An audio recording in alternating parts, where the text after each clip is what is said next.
All right, sorry everyone.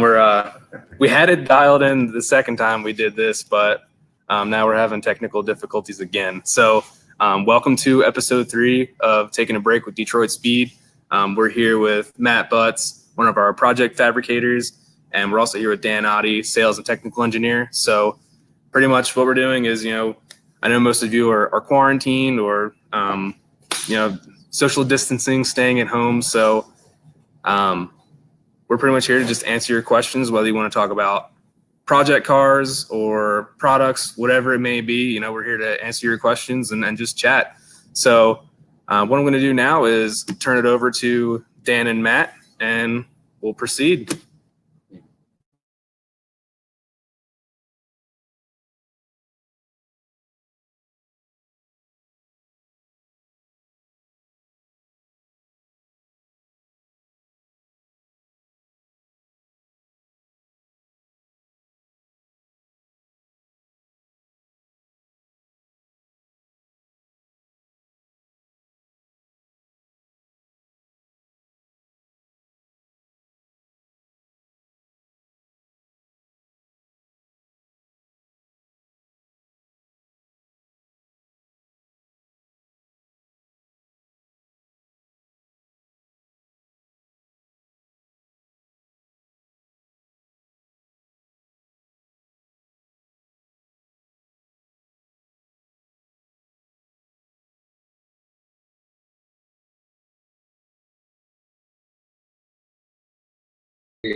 Got something. There you go. You got audio too?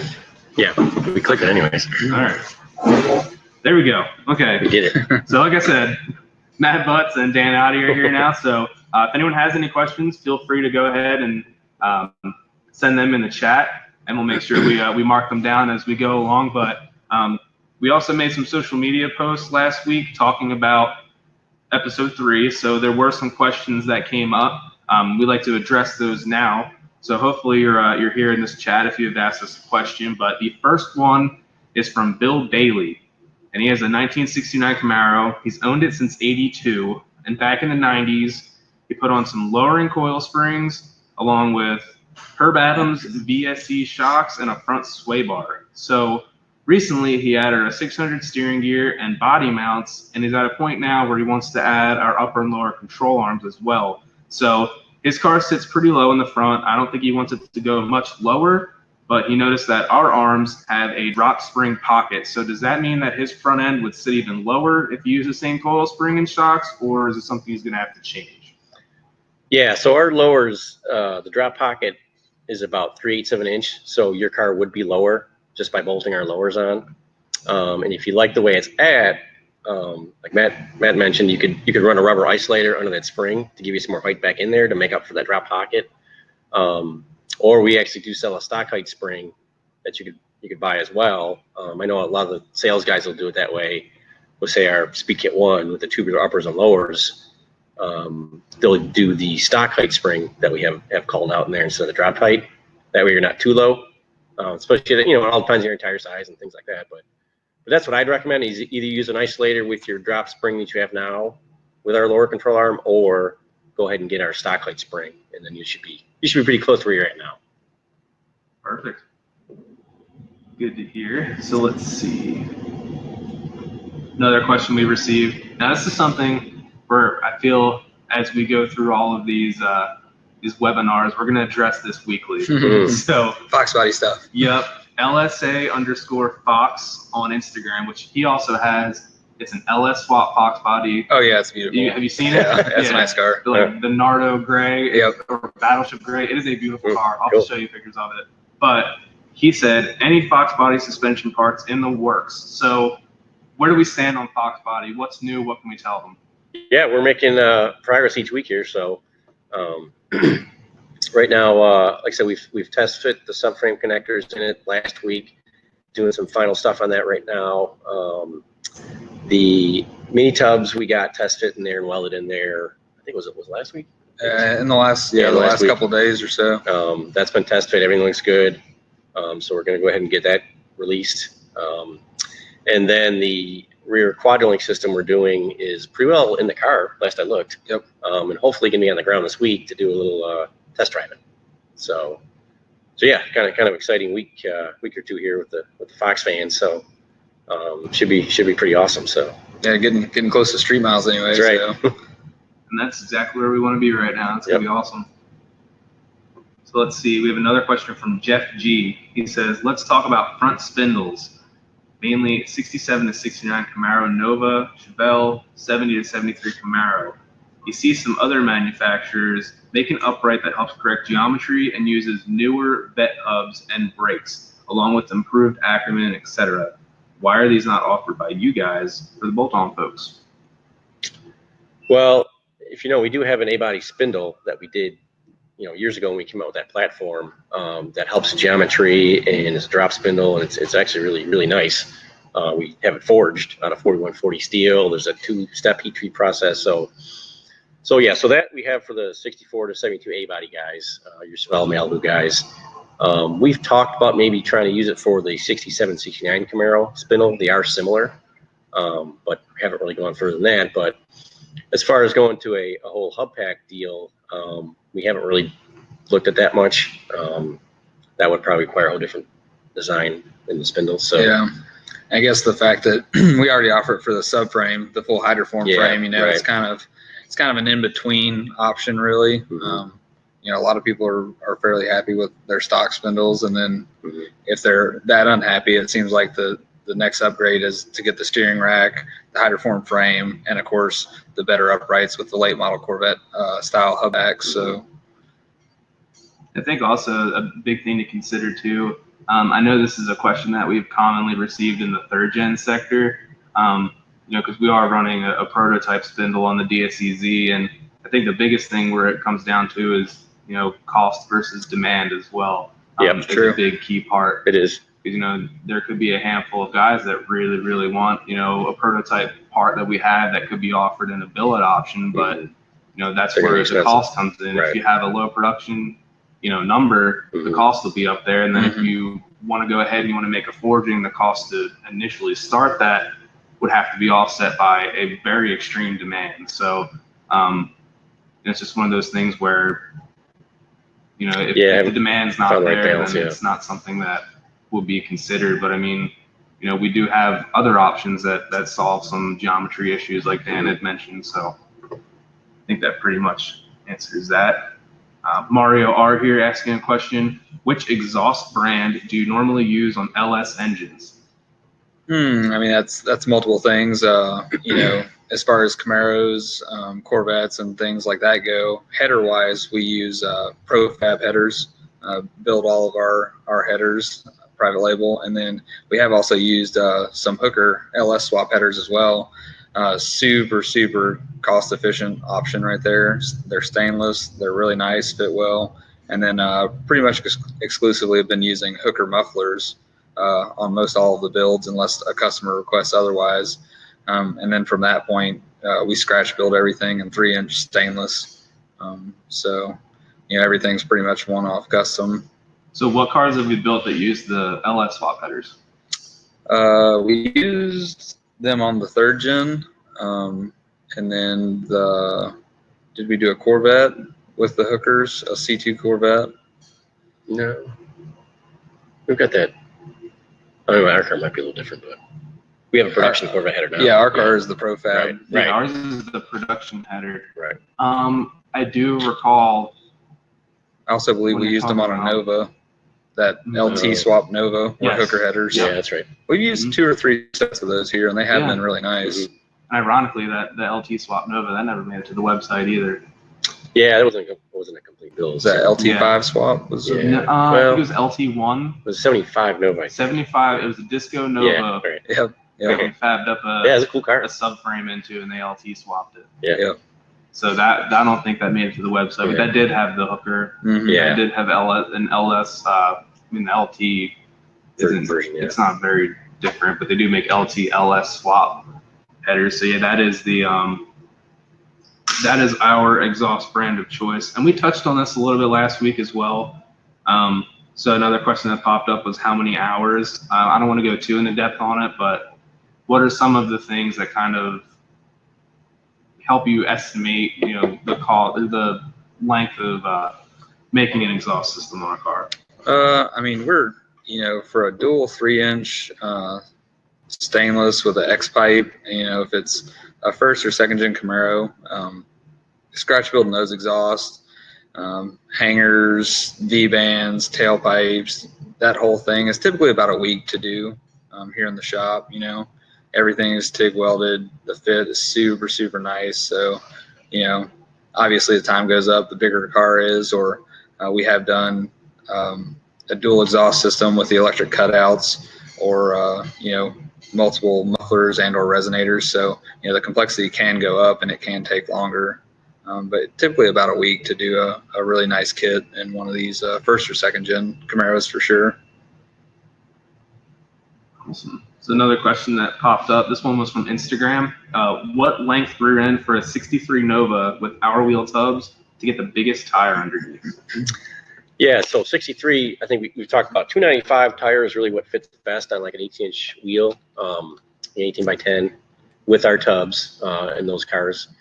And typically we try to put the wheel center in the middle of the wheel hoop. So that kind of leans us to like an axle flange length of 52 1/4 across the axle flange to axle flange is what we recommend. And I believe it's like an 18 by 10 inch wheel with a 5-inch backspace, the 295, 35, 18 tire size is kind of our standard, what we've been going with for years. And it looks good and fits good. So that's kind of our numbers. So. Perfect. Let's see.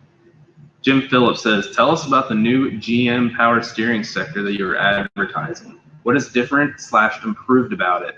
So Jim, I'm hoping you're referring to the 600 steering gear. We've been running an advertisement on that recently. That's kind of like our hot item right now. I know it's bringing up a lot of conversation and people are asking a lot of very good questions about it. So you want to touch on that briefly? Yeah. Yeah, it's a 600 box that we've had for a number of years now, but we kind of went after it and we kept it basically the same housing, but changed all the internal guts in there to give you a little bit more. Yeah, there it is. Give you a little bit more performance feel. It's a 12.7 to 1 ratio, so it's just got a really good effort to it. The steering wheel, it feels very much like a sports car of today would be compared to a 50-year-old steering system. So. Putting that in a 50-year-old car, it just makes it feel that much better and more comfortable when you're driving. It's just a nice box. I've got it in my 3rd gen.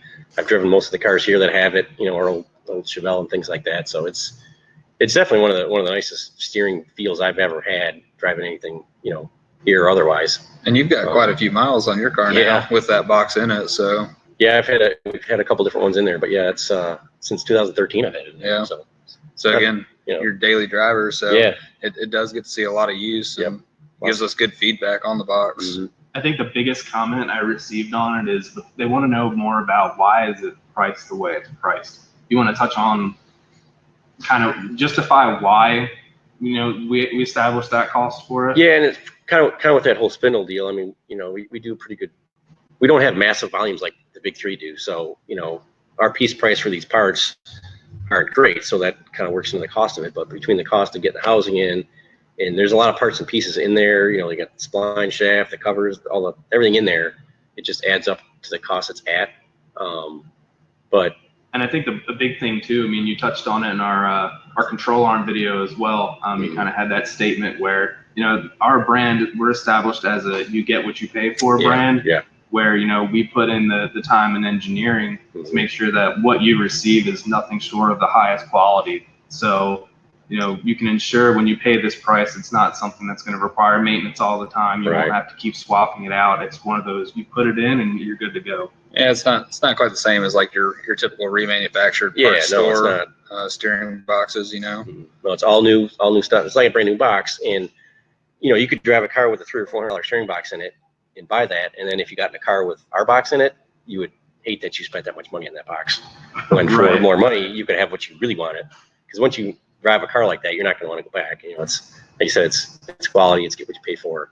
Mm-hmm. So I mean, so what's different than the stock box? What do we do internally that makes it more robust and better than a factory steering box? Yeah, I mean, there's Oh, he already slid down. Where'd he go? Oh, you knocked it out. Okay. I don't recall who asked that question. Jeff, thank you for that question. So Dan's going to touch on that a little more. Yeah, Jeff, I mean, this box goes back even before I started working here. Kyle and the guys kind of figured out what they wanted as far as the torsion bar size of it and the fluid mechanics and the flow and all that. So I've learned when I came here about the box, but like I said, it's all new parts. It's like a brand new box. You know, like if you couldn't have a modern car with a rack and pinion like you do today, this would be the box you'd have. This is the box I think GM would come up with, hopefully, for performance, like a new Camaro or Corvette or whatever. You know, if you couldn't use a rack and pinion, this is the box to use because it's going to be most similar to a rack and pinion feel. Like I said, there's rack and pinion bolt-on kits that are out there for stock older subframes that weren't designed for rack and pinion. And of course, you get geometry issues and things like that. So this is the best thing you could have on your car for steering if you couldn't put a rack and pinion where it needs to be. Mm-hmm. So the feel just off of center is a lot better than a lot of the factory boxes. It's a lot tighter, whereas a lot of the original style boxes, you typically have several degrees in both directions before you actually have any output at the wheels. Whereas this thing, it's what you put into is what you get out. Yeah, it's tight. It feels nice. The responsiveness is a lot better than what's out there. Yeah, the response is definitely the fun part. Last thing I want to touch on about this, so this steering box replaces GM 800 box. So the GM 800 box came on a lot of different vehicles, and we've only tested it on A bodies, G bodies, 3rd gen. So it has the potential to fit other applications, but these are applications that we have not tested. So this is a question I see a lot. Will this fit my S10? Will this fit, the early full-size GM vehicle? And the answer, it's a gray area. We have not personally done it, but that's not to say it won't fit. But if there is anyone out there that has used the R600 steering gear on a vehicle that we don't list under an application, definitely contact us and let us know. Because the more vehicles we can add to this list, the better. But it's just something that we haven't addressed here. Yeah, I mean, GM, I think, had that box from 64 to 92 or 6, I believe, even like Impalas and Caprices of the 90s. Yeah, there's a ton of vehicles that it went on. So for us we have to acquire all of these different vehicles or bring them in to test fit. So that's a huge undertaking in itself, but that's not to say that it won't fit. Right. Let's see. John here has a question. If I was to purchase upper and lower control arms separate, what will be the priority in installation? Should they be installed at the same time? This is for a 2nd gen Camaro. So is there a preference on if you install them or if you purchase them separately, how should you install them? How would you go about that? Yeah, I mean, what I always told people was that the biggest bang for your buck is going to be in the upper control arm. I think you get more geometry gains with caster and camber with the upper. I mean, lower gets you some too, but if you had to pick one, I'd go with the upper first and the lower second. Obviously, you do them together, that's going to be your best bet, but just with the caster tuners and everything there, the way we did the geometry of it, that's your best bang for your buck if you had to pick one over the other. So how now you talk about caster tuners? What's the big advantage of the caster tuners that we offer in our cross shaft? So we when you get these control arms, we give you a sheet to take to your alignment shop on how to set your caster camber in tow. You can see in that picture there those little slugs that are zip tied in the cross shaft. We have 0, 1s, and 2s, and that basically shifts the whole location. So one thing you could do is if you wanted to gain a 1/4 inch of caster, you could just change that slug without having to realign it. You just pop those slugs out, put the new ones in that come. You can see them in the picture there. Those little 4 slugs there. Those are the extra ones you get. We recommend starting with the ones that are in there. But if you're going to say you want to do say more than 4 or 5 degrees of caster, you probably want to put those in, or you can flip them around. You know what I mean?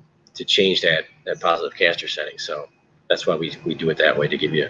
Okay. And even another, I mean, did you touch on camber as well? I didn't. Well, that was that's how we built the tubes, to give you a little bit more negative camber. Again, I think we kind of recommend like -1/2 to 3/4 for normal street use.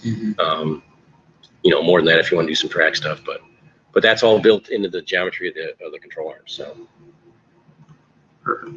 I think that answers that one for you right there. So yeah, if you want to go ahead, you want to purchase them separately, definitely try and go with the upper first. So Eric Lane here, he says, let's talk about shock angle on the Nova kits. And why doesn't Detroit Speed offer a on-demand height adjustment, airbags and such? I think that's a great question because there is an option for height on demand. You guys want to kind of talk about that? What we have, what we have to offer when it comes to something like that. The J-Ride? J-Ride stuff, Yep, Yeah, we have. I mean, you have personal experience with it on the Riviera project we're doing right now. Yep. Yeah, so J-Ride does offer, it is a hydraulic ride height adjust system. So basically it looks pretty much like a conventional coilover, but then in the base of it, there's a piston, and then there's a hydraulic pump that basically is plumbed out to all 4 coilovers and does give you some ride height adjustment. We've never done anything here as far as air ride or anything like that, but we have used this J-Ride system at this point, and it is very nice, especially for a bigger car. We're using it on the Buick Riviera project to get it good and low, and it's definitely a really cool system. It works well. And the nice thing too is when you raise and lower the car, it doesn't change the spring rate. That's exactly what I was going to touch on next. It's something where, it works internally, so you're not changing any of your suspension settings or anything, correct? It still just acts as your standard coilover. Yep. It's still getting that good ride quality out of a coilover. Yep. As compared to an airbag deal, but. And even seeing once you guys had the J-Ride hooked up on the Riviera too, I mean, it's fast. It moves pretty quick, so you have that easy adjustment. And you see a lot of modern cars like Lamborghinis and such where they operate the same way. Yeah. So that's a really good height on demand option, and it is pretty much the same size as a standard J-Ride coilover, so it could adapt into many different vehicles. Yeah, we've test fit in our subframes and things like that when J-Ride came out that years ago.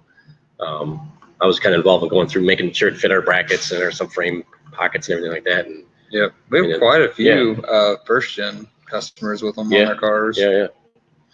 So it's a good system. Yeah. So if anyone's interested in learning more about J-Ride, you can reach out. You can either call us at 704-662-3272, or you can shoot us an email at sales@detroitspeed.com. We'd be happy to discuss more about J-Ride and how we can implement it into kits that we already offer now. So definitely keep that in mind if you guys are looking to go the height on demand route and you're not interested in airbags. Here's a good question for you, Matt. This is from Mario. He said, on a first-gen Camaro, where is a good place to mount the Holley Dominator? So I'm going to assume we're talking about the ECM. We've done several different locations. We have put them on the firewall before, the underside of the dash, and then also, more often than not, we've been mounting them to the toe board. And so basically, we'll build a bracket, mount it to the toe board, and then basically build a false floor that's a sheet metal panel that bolts over it and protects it. So once everything's installed, said and done, the carpet's put in, it looks like the existing or factory toe board, and you never even realize that there was an ECM below it. But that seems to be the best to keep it out of the way, especially if you're doing vintage air or a bunch of audio and stuff like that. You eat up the room under the dash very, very fast. So the toe board is probably the most used location here. Are there any other locations that you think would be a good option as well? Like, what about the third gen? Where'd you mount it on that? The third gen, it's non-AC, it's heat only, so it ended up on the backside of the firewall. And the third gen has a lot more room under the dash than the first gen Camaros. So, like I said, you can do it, get it behind the dash. It does get to be tight. So, as far as servicing and being able to get to them, just down on the floor is a little bit easier. Yeah, this example I just pulled up here, this is on Mark Wellborn's Camaro, the 69 convertible. So that's just a good reference for what we're doing there. Now, how do you mount it to the floor? Do you make like metal straps to bring it up off of the floor that you bolt it to? So you can do it a couple of different ways. Typically, we'll do 2 little metal straps with weld studs. So basically, the studs protrude, and then the ECM just slips right down over the studs. The ECM is rubber isolated, and you want to make sure that you keep those to keep from just rattling it. So, and then the studs just make it locate super easy, and you just throw 4 little nylock nuts on it, and that's what retains it. So basically, you're looking at right there, that is in the toe board, and you can see the vintage air unit just above it.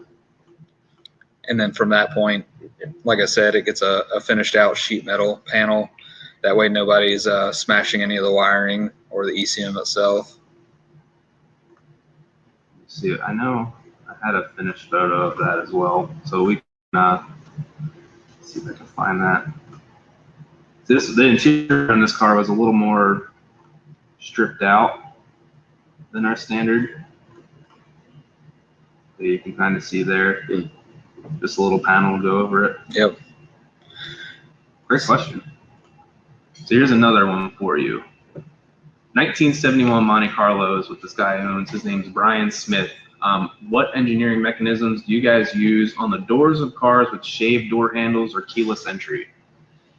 So kind of the first car that comes to mind, it is not a shaved door handle, but it is somewhat of a keyless entry. Mo Chevelle. That one's got handles. It's got handles on it, but it is operated by solenoids. But I don't know who made that kit. I want to say that the door handle itself, the button on the inside of the handle, the electronic button, I want to say it was a Corvette button. Late model Corvette. I think it's late model Corvette, because I know we like to try and utilize as much OE product as possible. So that could be an option as well. And if that was the case, I believe that would probably be the Malibu door latches. That's what I was thinking in my head is the Malibu. I know a long time ago that's what we used to do. Yep, it's a late model GM Malibu latch that operates electronically. So micro switches, and then that's what actually pops the door. Stavola's car is the same way. There you go. That's another one, It has a factory looking door handle, but when you push the button, instead of pushing a mechanical latch, the button actually pushes a micro switch inside of the handle, and that pops the door. But again, that would be that same late model Malibu latch assembly. I'm pulling up, this is Mo Chevelle. So that is a machine door handle that's been recessed in, but when you put your hand into it, there's a button on the other side. It's nice rubber coated. It feels nice, and you get a little reaction out of it when you hit it. So it's not like it's senseless. Yeah, it's got a crisp feel to it. But I wasn't the Malibu thing. I wasn't aware of that. It's pretty cool.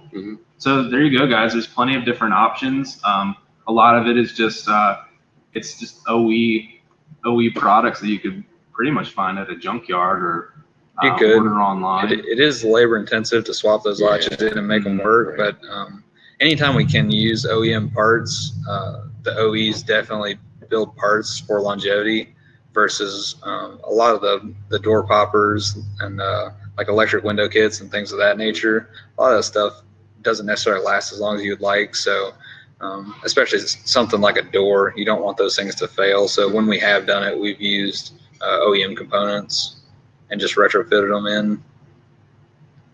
So Ryan, I'm hoping this is right. Breezy, he is asking, he says, last week we were talking about the JRI shocks that we offer, which are built to our specs. Do we use the same specs for a street car versus a car that's primarily used for autocross and road course? And what setup difference do we usually make between road course and autocross? So kind of a two-part question.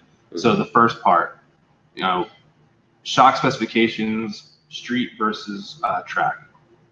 Yeah, I mean the same shocks that we have on the shelf for the normal orders around the test cars.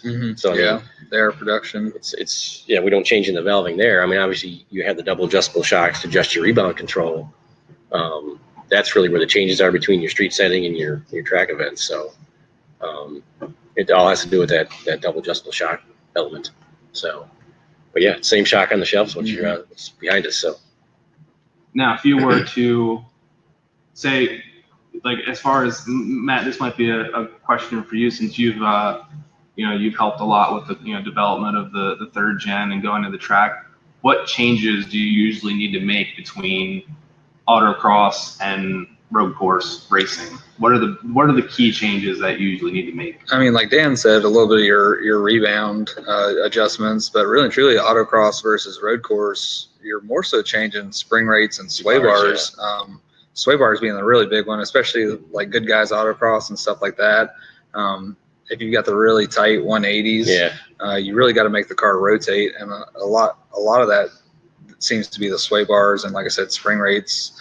As far as getting the car to go around those really tight courses. So if you want to make a sway bar change that's going to help your car rotate, what change is that? Are you disconnecting the bar? Will that kind of help you get more grip? And what change warrants having to make your car turn faster?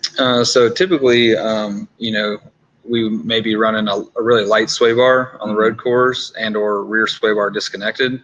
And then when you get into the autocross, you either hook the rear bar up or go to a stiffer bar. Even some of our bars have different settings on them. So if you got a really tight course, typically you're going full stiff on the rear bar to get it to rotate, and or down in the spring rate in the front. Yeah. Would also make it turn. Yeah, even when we're at say you guys autocross with the 3rd gen, and it's driver dependent whether Ryan's driving or Kyle or Dustin or one of the other guys here are competing with it. They have different feels of how they want the car to react. So I know we've been at the track too, and we'll make a couple laps, come back and change the spring rate, or disconnect the bar or do something different because maybe Kyle drove it last week and then Dustin's driving it this week. He's got a different driving style. So, and same with Ryan, he's got his own driving style too. So they'll go ahead and make their changes the way they want that same car to feel based on how their comfort level. So whether it's a spring change or bar change or something like that. Usually once you set the shock valving and the rebounds and you're happy at that event, you usually kind of mostly leave it alone. And you'll, like I said, you'll mess with springs and bars. So great answer. So here's a fun question. So this guy wants to know, what's the story on the 2 first gens on the lifts behind you guys? So you got good cars. So that's Kyle's 69 and his dad's 68. Yep. So do you know a little more backstory on his dad's car? I do not. It is a super nice original car, though. I know it is. I know it's a Survivor, and I don't think they've touched a thing on it. I don't believe so. And it fires up and it runs super nice. I mean, it's pretty much all original. I mean, it's had tires put on it. It's probably had shocks and stuff put on it at one point in time. But other than that, it's a really nice example of an original first-gen Camaro. I think I recall a conversation with Kyle's dad where he wants to bolt some stuff onto it, like control arms and such. Yeah. But just strictly bolt-on stuff. They don't want to cut into it. But it is a pretty much all original car. It is very nice. And the 69 Camaro behind Matt there, that's a car that Kyle Tucker purchased, and it's just a project, a driver. It's got a 6-cylinder that runs like a sewing machine, but that's kind of his personal car that he'll like to dive into, make some changes, and just enjoy. He jokes it's his retirement project. So. So in this location, what do you do for tuning provisions? So I think he's referring back to the Dominator. Yeah. That would be Jason. I mean, our in-house wiring guy he's gotten really, really good at the Holly software. He's been to quite a few of their trainings so far. So we do have access to a chassis dyno down the street from here. And then at this point, you've got a lot of options for base tunes that you can load the Dominator with and get you close, and then do a lot of your drivability and street tuning, and then we'll take it down to the chassis dyno. But that is something we're fortunate that pretty much happens totally in-house. If we get any kind of cars that are real crazy, like the 3rd gen, for example, Robin over at Holly, he'll come out and help us out with those, especially the stuff that sees a lot of the racing and stuff like that. So yeah, and Holly's always been great for trackside support. Yep. I know they usually have, I think it's Robin and maybe 1 or 2 other guys that go out to any of the major events to assist customers out there and help them tune. But even like you mentioned, Holly offering their I think it's their EFI their tuning school, class, tuning school. It's a great thing to do if you're wanting to learn a little bit more about how to tune a car. And it's open to anybody. Exactly. So anybody can go take it. And do it. I know Jay Hahn just went and did it too. So it's open to the public. You just give them a call and sign yourself up for it. So and the software for the Holly stuff is super user friendly. I mean, it's probably one of the nicest out there as far as navigating. Absolutely. So that answers the question there. We do as much as we can in-house, and any help that we need with anything, we just call Holly, and they're always available to help us out. Here's one from George. Have you guys used a factory AC system in a 1969 Camaro with an LS swap? No, we pretty much vintage air and everything. We've had really good luck with them over the years, and for the most part, everything gets a Gen 4 Magnum in any of the builds we do. Yeah, everybody clean the firewall up, Yep. You know. They've got all the nice bulkheads, nice hoses. If you're not doing like a real crazy build, they do also have the SureFit kits, which bolt right in. Yeah. There's no fabrication. They send you all the closeouts. They send you the appropriate fitting, hoses, wiring. So it's just, it's pretty much as plug and play as you can get for an AC system. Mm-hmm. And that is something that we offer on our website, as well as if you were to call in and let us know that you're looking for a SureFit kit or any vintage air kit. We are a dealer for them as well. So once again, 704-662-3272 or sales@detroitspeed.com. We'd be happy to talk about your AC project there on a 69 Camaro. And since we're talking about AC systems and some electrical as well, what do you guys do for harnesses on the restorations and resto mods that we build here? And that's George asking that question as well. So what's our primary source for wiring? As far as the full harnesses go, Yes. I mean, that stuff's all pretty much scratch built here in house. We do start with some of the American Auto Wire kind of universal harnesses. We even use some of the Builder series. We build our own like fuse box and relay assemblies. We have used, as far as engine management goes, we've used off-the-shelf Holley harnesses before, and at the same rate, we've scratch built engine harnesses, which Holley sells the kit that just comes with the wiring and the pre-terminated ends, and you can build it yourself. So it kind of depends on the build and what you do. But typically everything is scratch built for the most part, other than starting with the basic American Auto Wire classic update kit. Right. And I have that pulled up here as well. I know, George, you're building a 69 Camaro, so this is the kit that you would see. But we offer American Auto Wire kits as well. We've always worked with them in the project shop and sales. So if you want any more information on those kits, just give us a call, and we'd be happy to discuss that a little more with you. And that kit is really thorough. It comes with really nice wiring diagrams. It's updated fuses and everything like that. So it will definitely handle a lot more than the original fuse box would hold. Yeah, it's a complete one, like probably bumper to bumper. Yep. I mean, they have some other levels too. There's smaller levels depending if you're just replacing certain parts of it or. So classic update, is that essentially your is it body and engine? Is it the complete car? Yeah, it's basically the complete car. Then obviously if you get into fuel injection, you'll have to add a little bit for that. But you can repurpose certain legs in the fuse box depending on your needs. And then we also end up usually with a separate relay bank as far as controlling dual fans, your fuel pumps. If you get into blower cars, you're going to need definitely bigger relays and things of that nature. So usually we will have something in addition to that fuse box, but it is a really good starting point. And like I said, the diagrams are awesome. So perfect. So Jared from Indiana here, he has a question on first gen F bodies, so 67, 69 Camaros. Sheet metal manufacturers are now offering mini tub ready full floors. Do you have any experience with these or any recommendations? I've seen them out there before. I don't know. I don't think we are. I've never seen anybody. Yeah, I've not known anybody to use them. Yeah, I mean, they're out there, but I would think my biggest question on that is when they say mini tub ready, are they referring to any specific manufacturers, mini tubs? This is actually.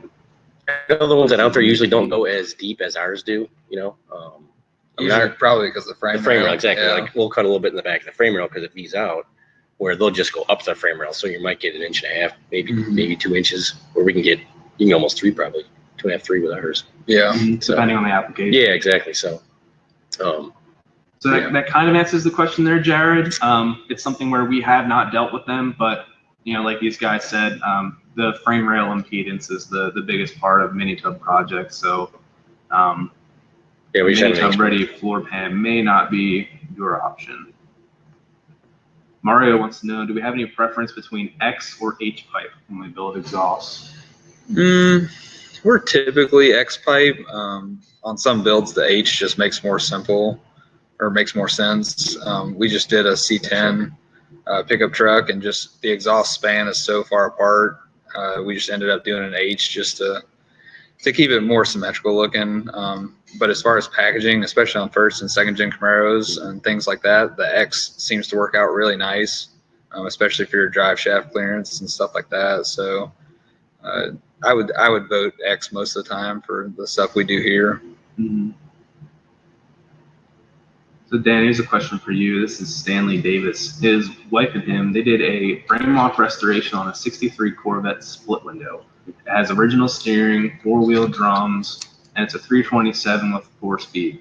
He wants to upgrade steering and maybe upgrade to front disc brakes as well. Do we have any steering options for him that will bolt on without cutting? And he wants to try and restore it. I would like to restore it to original if I were to sell. Yeah. So he's looking to modify it for the time being and enjoy Right. it. And then if in case, if Yeah. at the time he wants to On a sell car it. like that, I can see that brakes and steering are tough in the factory with them things. But, Exactly. yeah, what we really offer, the only thing we could really help you out with is that front cradle system, which it is 100% bolt-on. So if you did want to go back to all stock, you can. Basically, it replaces the steering with a rack and pinion. So I know those stock steering systems are pretty clunky in the Corvettes. So gets rid of all that mess. Has a cradle that bolts, basically your lower control arms bolt to the factory frame, and bolts into that. You see the speed ray there. So the fully bolt-on kit, you could definitely put it on. If you're ready to sell it in 5 years or whatever, you can take it all back apart, put the stuff on that you took off. Mm-hmm. Your lowers and everything, and your spindles, and even the steering system. You could bolt all that back on. But this would obviously give you way better handling, steering, brakes. You could use a more modern C5, C6 brake with our hub pack there and spindle. So that would be a great option to solve your brake and steering concerns with that car. So, and again, you 100% go right back to where you were if you want to sell it as an original, car. So. Mm-hmm. Nah, I've driven our car too, and I think with the speed ray on the front, it's one of those upgrades where you put it on. I don't think you'd ever want to take it off. Yeah. You'd be so happy with it. I mean, keep that stock stuff for whatever you need to down the road, but put it on a pallet. You probably wouldn't change. Yeah. You won't want to change it. You'll definitely want to keep that on there. So since you mentioned speed ray for the front, if we were to try and talk them into a rear option as well, what do we offer for the rear of Corvettes? Yeah, rear. It's our first independent rear suspension system we did called the Decalink. For the 10-link system. It's a really cool kit. There is a little bit of drilling and welding where the trailing link brackets bolt into the frame there. It's pretty minor. You can do it with the body on even. We have a video of that we put out maybe a year or two ago. We did a video showing how to install the Decalink with the body on the car, if that's a concern. So you don't have to upset any of that. So, but yeah, that would also give you the rear brakes to match the front. Like I said, comes with half shafts and the sway bar back there, and their coilover shocks and springs to match the front. So it would definitely be a complete complement to the speed ray to do both systems. Like I said, there's a minor bit of fabrication. I don't know, Matt's it's pretty reasonable. Yeah, I mean, it's less fabrication than a quadrillink or something of that nature. So, and once that welding and cutting part's done, if you watch your video, you can see it's pretty minor. Then it's all bolted in from there. So we've made it pretty nice with nut plates you slide inside the frame rail and the cross member and things like that to make it as bolt on as we could. So yeah, that would be, you'd have a whole different Corvette then. And if you did sell it, maybe you sold it to, would probably want it this way. Yeah, absolutely. So George here with the 69 Camaro, he has another question. Should Detroit Speed subframe connectors be installed with the suspension loaded, or does it not matter? Any type of subframe connectors and or roll cage work, we always try to do with suspension loaded. We've got those really cool wood block stands that a lot of people see on the projects page in photos and stuff like that. But yeah, definitely any kind of work, chassis wise and roll cage, where you're welding the floor together. You don't want it hanging on jack stands because it might make the floor pan or the car in a bind somewhere. So definitely on the suspension is the best way to go about that.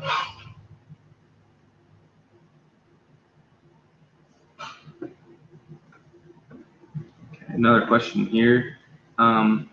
I was trying to dig into this real quick while you guys were talking. John, he's talking about the selected speed wiper kit. On our website, it shows 70 to 81, and when he goes to configure it, it only goes up to 78. You want to describe why? Yeah, right now, years ago we had a recessed and a non-recessed kit. So the recessed kit is when the wipers park, they actually go below the cowl, kind of the hidden wiper system as they're called. In up to 78, GM had option like a Camaro or Chevelle up to 72, either non-recessed or recessed, and then 79 they were all recessed. So since right now we don't have a recessed wiper kit available, we could probably almost change it to 78 for now. Mm-hmm. But the 79, 81 guys were all recessed, and unfortunately right now we don't have a kit for those cars right now. I know you spoke about it last week as well, but there is another gentleman asking the same question, Jim Phillips. Do we have a timeline on when that might return, or can we kind of describe what we are doing to try and remedy that right now?